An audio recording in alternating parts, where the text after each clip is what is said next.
استطاع المنتخب المغربي اليوم أن ينقل الفرح في كل الشوارع العربية. وكرة القدم اللعبة البسيطة هذه قادرة جدا على إسعاد الناس.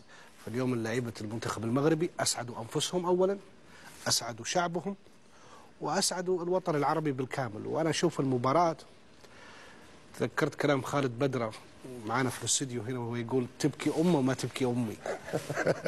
فاكر يا كابتن؟ صح. تبكي أمه ما تبكي أمي. واليوم اليوم لعيبة المنتخب المغربي حاطينها كده، يبكي أمه ما تبكي أمي. قتالية مرعبة بصراحة من المنتخب المغربي. يعني كرة القدم تكتيك وفن وروح وقدرة بدنية ولياقية.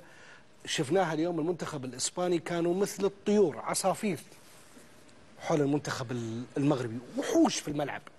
يعني حتى لو خسر المنتخب المغربي اليوم تحترمهم وتحترم الأداء، ولو الكرة منصفة كانت المباراة انتهت قبل ما تروح ضربات الترجيح.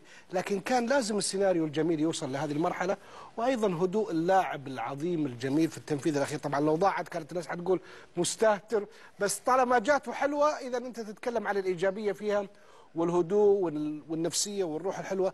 ألف ألف مبروك للمنتخب المغربي، ألف مبروك للوطن العربي. بإذن الله بإذن الله قدموا كمان خطوة للنصف نهائي.